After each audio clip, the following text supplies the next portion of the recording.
On fait un party pizza le midi avec les enfants ou on fait une soirée pizza avec les amis?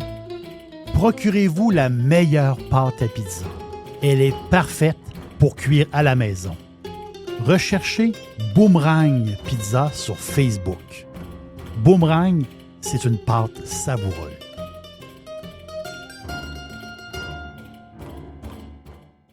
Dixili, c'est mon poulet frit préféré. Chez Dixili Charlebourg, vous allez être reçu par une équipe formidable. Le restaurant offre beaucoup d'espace à l'intérieur comme à l'extérieur avec son vaste stationnement. Un poulet frit débordant de saveurs tout à fait extraordinaire. On vous attend à Québec, Dixili Charlebourg.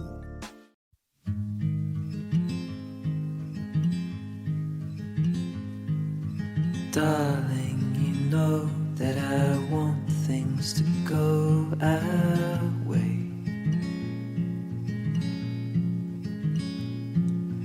I'll try to reach you to lean every single day. I wanna be somebody that you wanna love. Don't wanna reach far, another wanna color your world.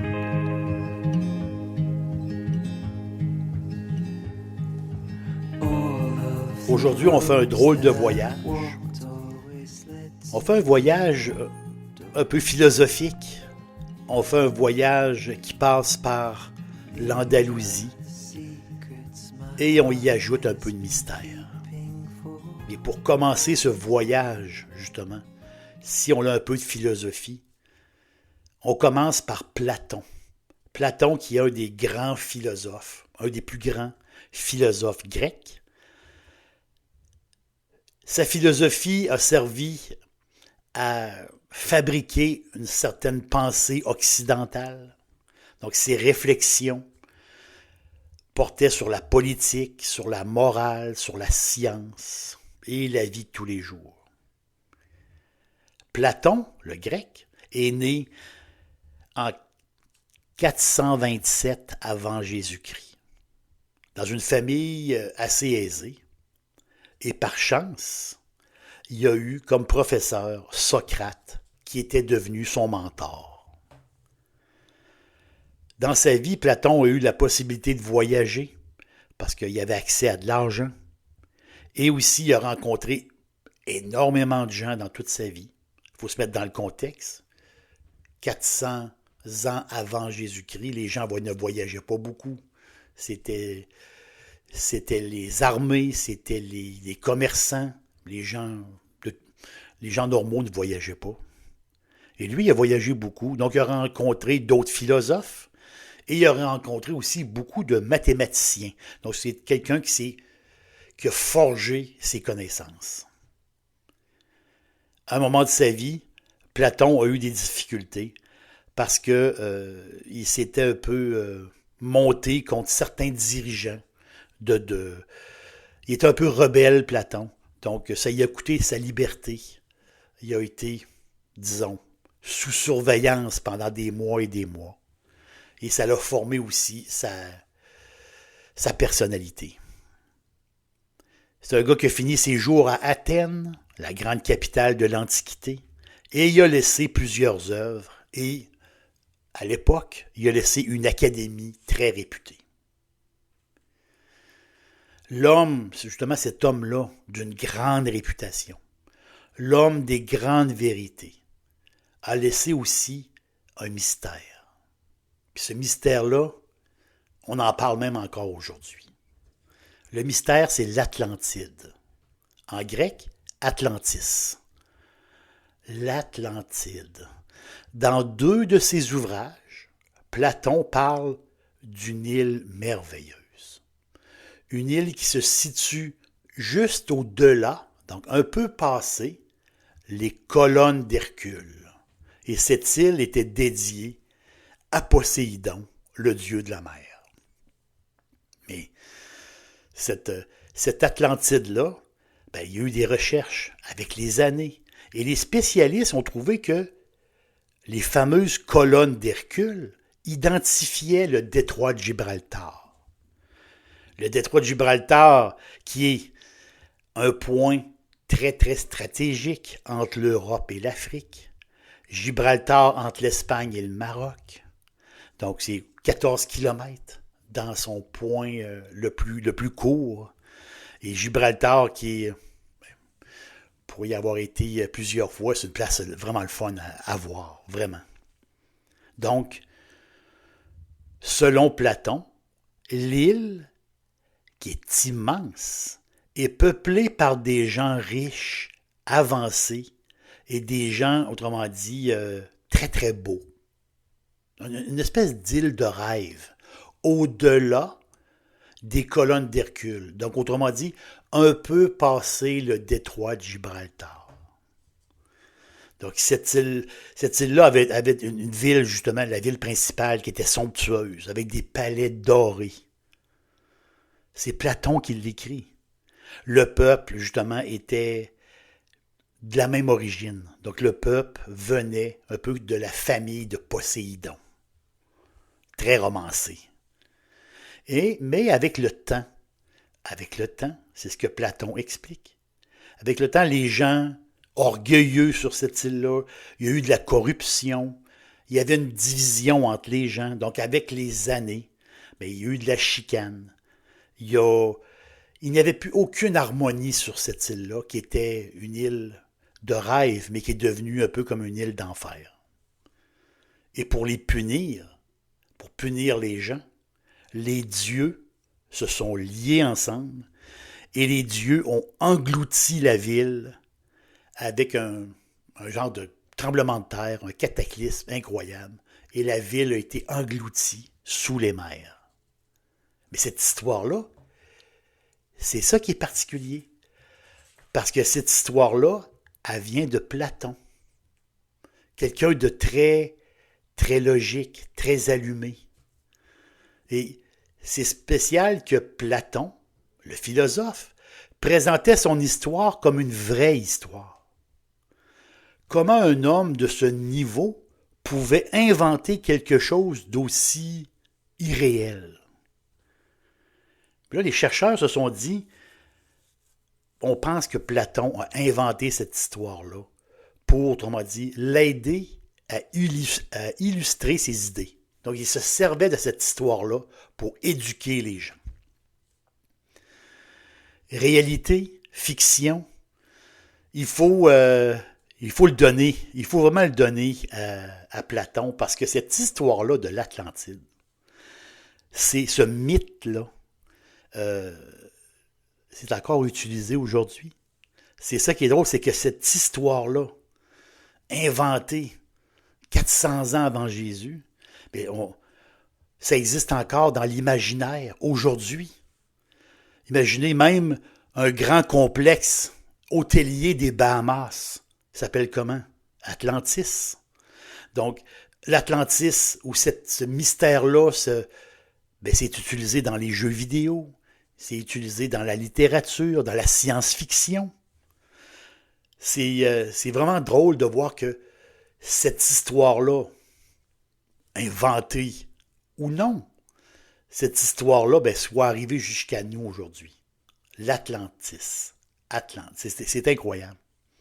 Mais du point de vue archéologique, le mystère n'est pas encore résolu. Il faut trouver une ville engloutie. Imaginez. Mais ils n'ont rien trouvé de ça encore. Et cette ville-là, elle doit être aux portes de la Méditerranée. Vous savez bien qu'ils n'ont rien trouvé.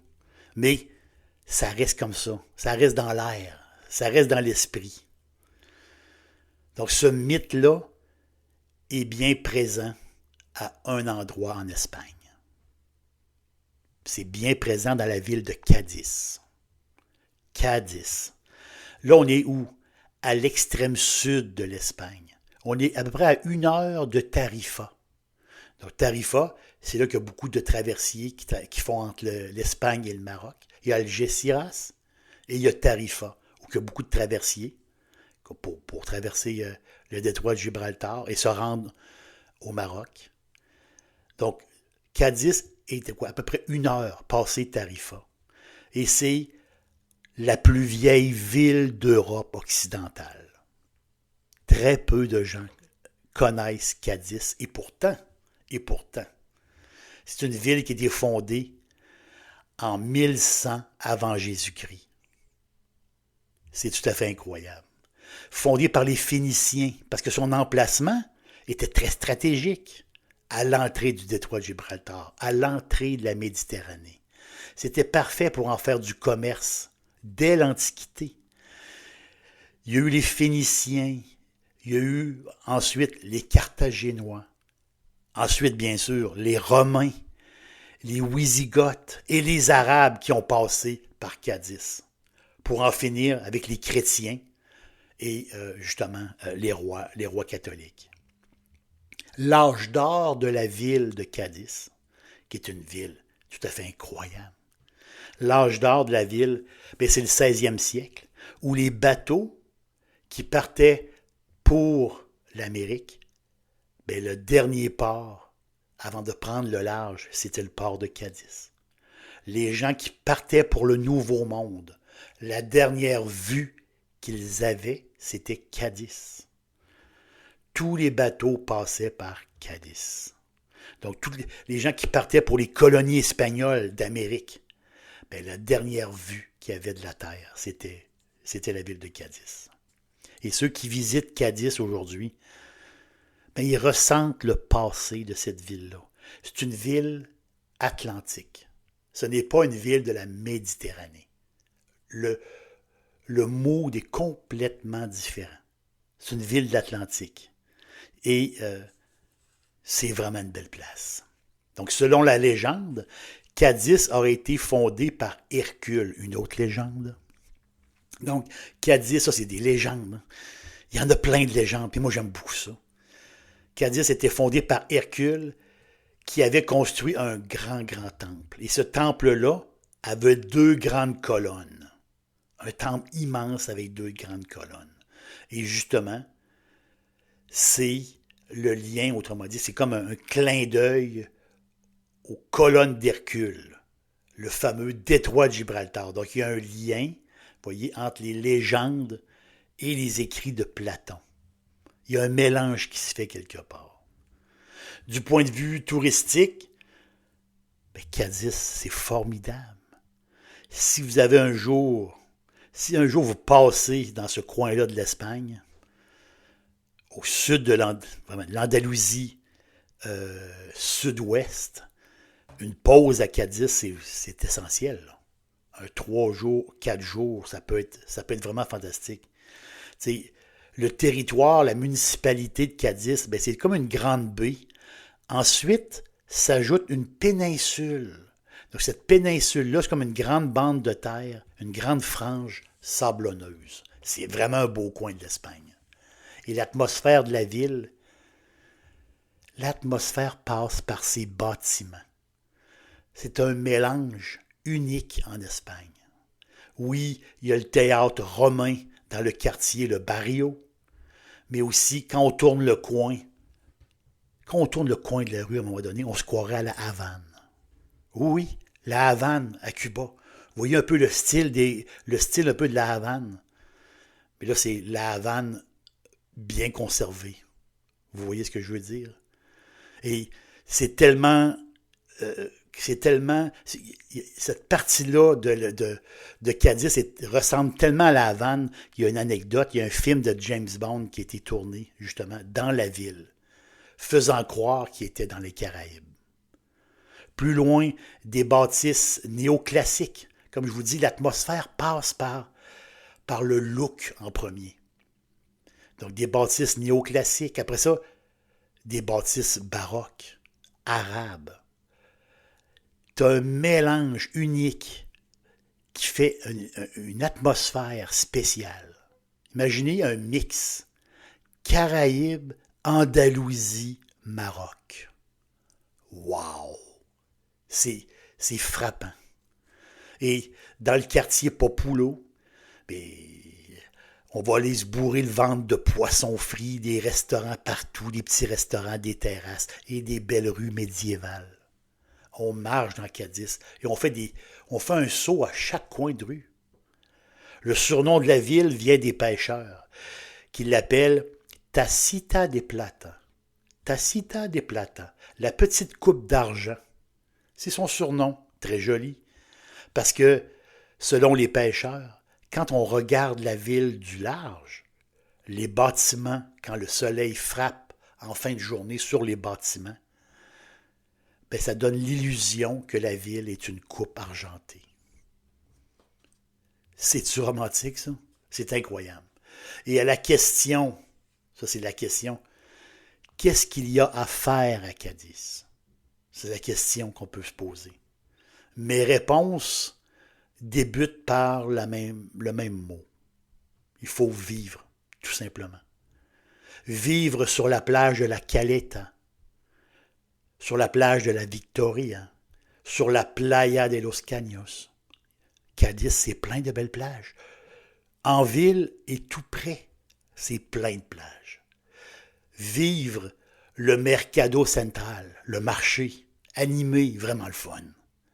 Vivre la visite de la cathédrale qui est de toute beauté.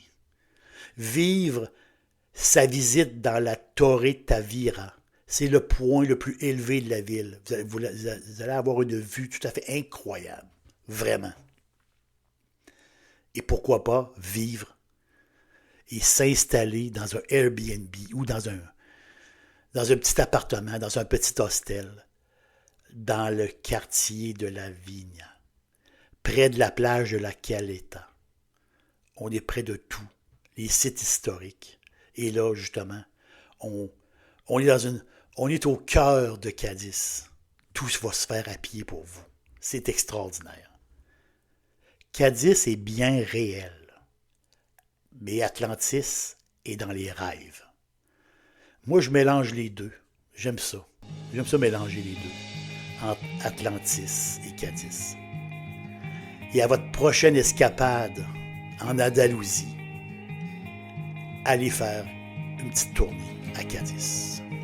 L'aubergiste vous dit merci d'être passé et on se reparle bientôt.